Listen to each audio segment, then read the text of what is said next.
Hello, buddy. Welcome back to Tin Man's Core Channel. I'm your host, Jeffrey Tin Man Taylor, and today I'm reacting to my third Creepy Diaries video for you guys, and this was titled The Mystery of the Locked Door horror story. So, without further ado, I'm going to turn these lights off, move the camera up here for you guys, and let's get this reaction on the road and then back, shall we? Okie dokie, here we go.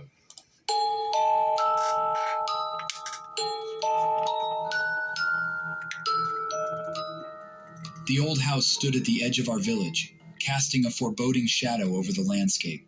Its windows were boarded up, and the paint on its walls was peeling, revealing the decay that lay beneath. No one dared to go near it, for it was said to be cursed, haunted by a darkness that no one could explain.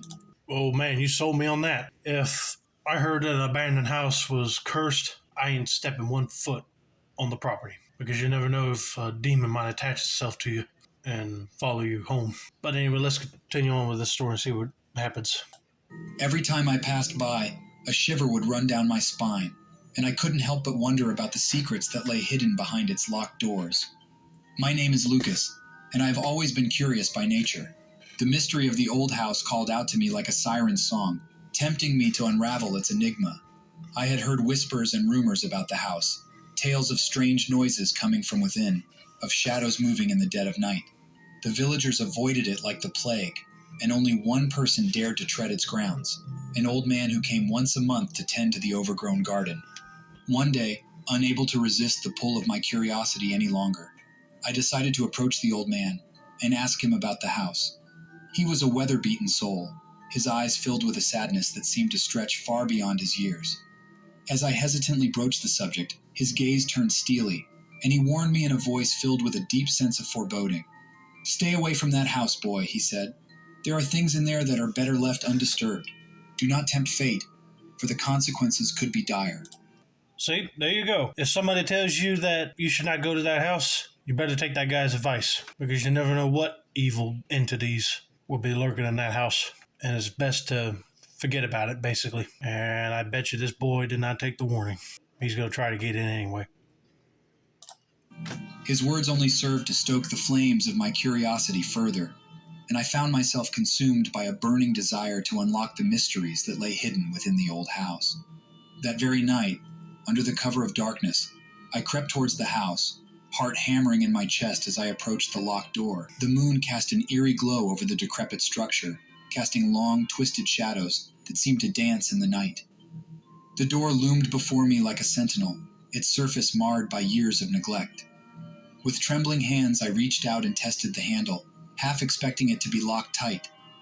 To my surprise, the door creaked open with a soft groan, revealing a gaping darkness that seemed to swallow the feeble light of my lantern hole. Okay, that would be kind of suspicious. You would have thought the door was locked since it was abandoned, but somebody must have already came in and picked the lock. This boy needs to be careful. If you see somebody else in that house, run. I hesitated for a moment, the fear clawing at the edges of my mind, but the pull of the unknown was too strong to resist. Stepping over the threshold, I entered the abandoned house, my heart pounding in my chest. The air inside was thick with the scent of dust and decay, and the silence that enveloped me was deafening. The floorboards groaned beneath my weight, protesting my intrusion into their long-forgotten domain. As I made my way through the darkened corridors, the walls seemed to pulse with an unseen energy, whispering secrets that I could not comprehend. I stumbled upon a staircase that led down into the depths of the house, its steps worn smooth with the passage of time.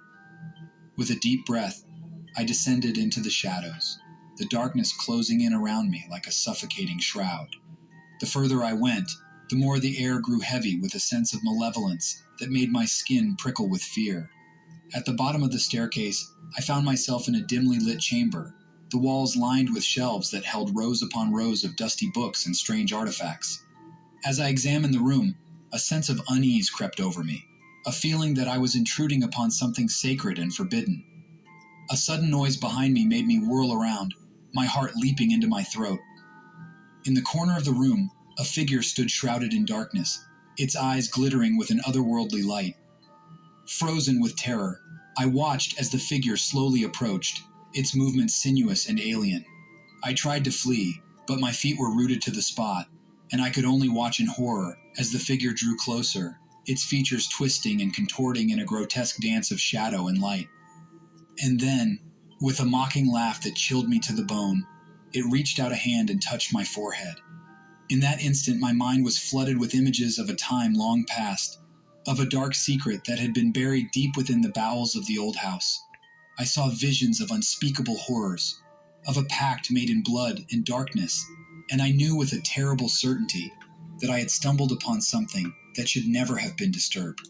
Yeah, they probably used that house for sorcery or witchcraft and must have summoned up something to protect the house. I mean, that's what I'm getting at. So you wandered into something you should have not even known about. Best thing to do is just get out of that house and forget about it altogether while you still can. As the vision faded, leaving me gasping for breath in the darkness, a voice whispered in my ear, filled with malicious glee.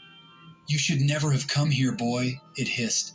"Now, you are bound to us, forever trapped within the walls of the old house." And with a final mocking laugh, the figure vanished into thin air, leaving me alone in the darkness, my soul forever tainted by the horrors that I had uncovered. Outside, the old man continued his solitary task of tending to the garden, his weathered hands moving with a practiced ease. And as the first light of dawn began to break over the horizon, the old house stood silent and forbidding, its secrets locked away behind the mystery of the locked door, waiting for the next unsuspecting soul to come and unlock its dark and terrible truth. You see, this is why people tell you not to go into abandoned, creepy places, because you don't know if either there's animals with rabies in there, crazy homeless people, or demonic spirits. Talk about a story that would make shivers down your spine. Ooh. But anyway, I hope you guys enjoyed this video. Don't forget to like, subscribe, turn on post notifications for more Creepy Diaries content like this. This has been another successful installment of the Tin Man's Quarter Channel. I'm your host, Jeffrey Tin Man Taylor. I say that's a wrap, and have a nice day.